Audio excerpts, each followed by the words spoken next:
ሰላም ጤና ይስጥልን ክቡራን የዩቲዩብ ቤተሰቦች፣ የሰዓቱን አጫጭር መረጃዎች እየቀርብ ያለው እስከ ፍጻሜው አብራችሁን ቆዩ።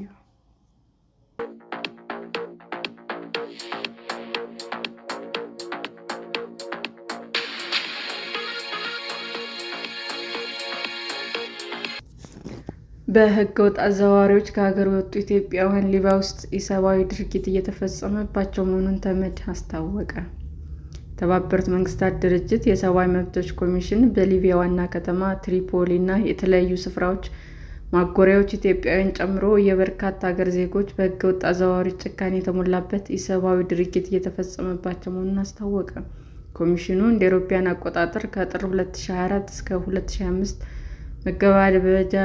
መገባደጃ በነበሩት ጊዜያዊ ስደተኞች፣ በተፈናቃዮች፣ በጥገኝነት ጠያቂዎች ላይ እየደረሰ ያለውን ቀጥለዋል ያላቸውን የመብት ጥሰቶችን የተመለከተ ሪፖርት ከቀናት በፊት ይፋ አድርጓል።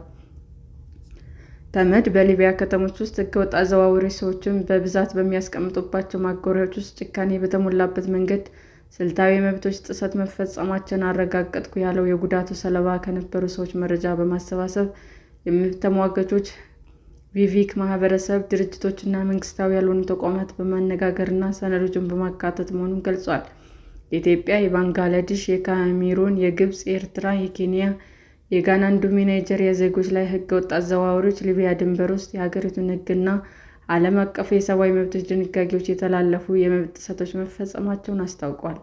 በኢትዮጵያ በትግራይ ክልል በሰሜኑ ክፍሎች በሚስተዋለው ተለዋዋጭ የጸጥታ ሁኔታ በቀድሞ ጊዜያት በተፈጸሙ የመብት ጥሰቶች ፍጻሜያቸው ተጠያቂ ባለመሆናቸው በዜጎች ላይ አለመተማመን በመፍጠሩ በብሔረሰቦች መሀል የሚታየው ውጥረትና ከባቢያዊ ግለቶች ዜጎችን ለስደት የዳረጓቸው እንደሆነም የኮሚሽኑ ሪፖርት ያብራራል። በሊቢያ ህገወጥ አዘዋዋሪዎች ካምፖች ውስጥ ለ3 ዓመታት ከነልጆቿ ተዘግቶባት የቆየና ገንዘብ ክፈል ተብሎ የማሰቃየት ድርጊት እየተፈጸመበት የተናገረ አንድ ኢትዮጵያዊ በህገወጥ አዘዋዋሪዎች ለጾታዊ ጥቃትና ለስቃይ የተዳረገች አንዲት ኢትዮጵያዊ $6,000 መክፈሏ ማስረዳቷን ተጠቁሟል።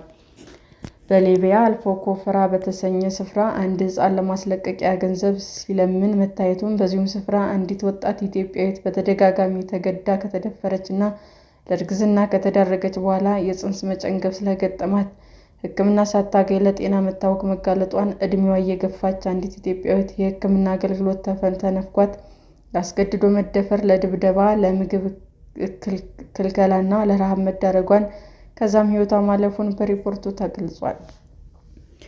ከህገወጥ ማጎሪያ ተይዘው ወደ እስር ቤት ከተወሰዱ 1500 ሰዎች ውስጥም ኢትዮጵያውያን እንደሚገኙበት የሚገልጸው ሪፖርቱ በነበረው ኢሰብአዊ የተሞላበት አያያዝ ምክንያት በምግብ እጦት ሕይወታቸው ያለፉ እንደነበሩ አብራርቷል።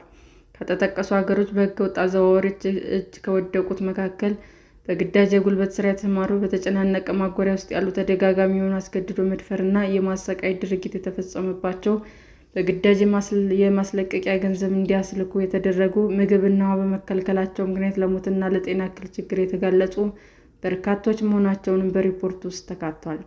የተመድ ኮሚሽን በተጨማሪ በጥይት የተገደሉ፣ ከቤተሰባቸው ተለይተው የታሰሩ፣ ሕክምናን ከልክለን ጨምሮ ሰፋ ያሉ ስልታዊ የመብት ጥሰቶች የተፈጸመባቸው መኖራቸውን አረጋግጫለሁ ብሏል።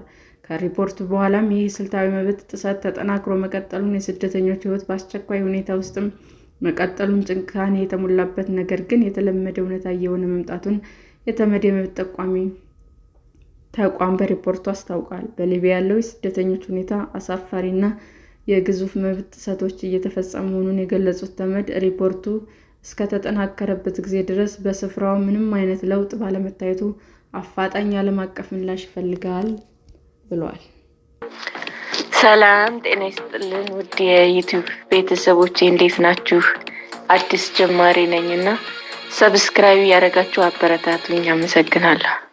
የዩቲዩብ አድማጮቻችን ለሰዓቱ ያቀረብኩላችሁ አጫጭር መረጃዎች ይህንን ይመስል ነበር። በሌላ መረጃ እስክንገናኝ ሼር፣ ላይክ፣ ሰብስክራይብ እንዲሁም ቢቀርብልን የምትሉት መረጃ ካለ ኮሜንት እያደረጋችሁ ቸር ቆዩን።